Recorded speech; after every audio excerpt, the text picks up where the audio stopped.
Доктор Спировски, ако не дадоа посебни резултати, карантинот и полицискиот частно и останатите рестриктивни мерки, што ќе донесе најновата одлука од владата за тоа да има засилен мониторинг во оние општини каде што има поголем број на заболени со COVID-19?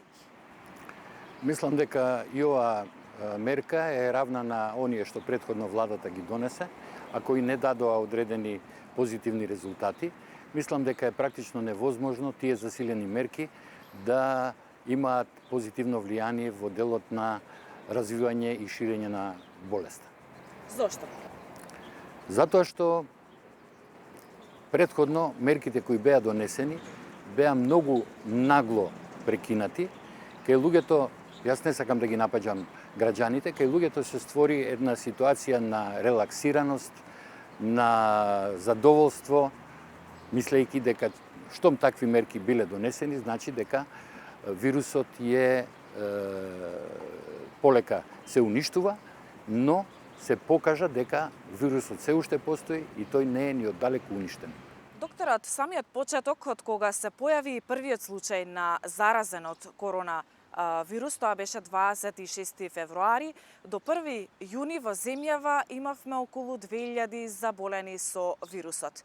Од 1 јуни до ден денес имаме околу 1000 нови позитивни случаи на вирусот. Што мислите, каде е проблемот? Ова зголемена бројка на заразени се должи на тоа што во претходниот период најверојатно не беа правени доволен број на тестови, затоа што вирусот и тогаш постоеше и тогаш имаше многу заболени. Но сега, откако почна да се прават малку повеќе тестови, дојде до израз ова.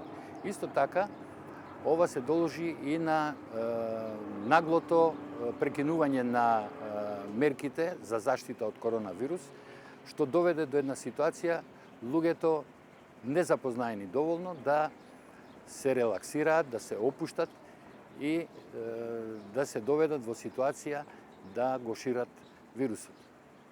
Дел од граѓаните, но и голем дел од лекарската фела јавно побара да има промени во Комисијата за заразни болести, со тоа што би се вклучиле во оваа комисија повеќе епидемиолози, повеќе матични лекари и останати стручни лица. Што мислите вие, докторе, за ова? Апсолутно се слагам со таа констатација. Комисијата за заразни болести донесе многу нелогични одлуки во однос на заштитата од коронавирусот. Мислам дека таа реконструкција на комисијата треба да биде во насока на зголемување на бројот на еминентни инфектолози, еминентни епидемиолози и секако клиничари, а со самото проширување на таа комисија ќе се даде еден мултидисциплинарен карактер на истата, со што и одлуките кои ќе ги донесува ќе бидат медицински оддржани и сигурно ќе дадат едно повисоко ниво во делот на справување со состојбата. Така и докторе, за крај уште едно прашање имам во однос на политиката, поточно власта бара на 5 јули да има избори. Дали е возможно? Дали би се реализирало такво нешто доколку состојбата остане ваква каква што е во моментот? Од медицински аспект тоа не би требало да се случи, затоа што треба да имаме еден период од прилика 28 дена, според епидемиолошките правила, да бројот на заболените од коронавирус биде 0 или биде блиску до нулата. Односно да има малку заболени, што значи дека уште повеќе би ја потенцирале целата ова ситуација која ни оддалеку не е добра. Благодарам.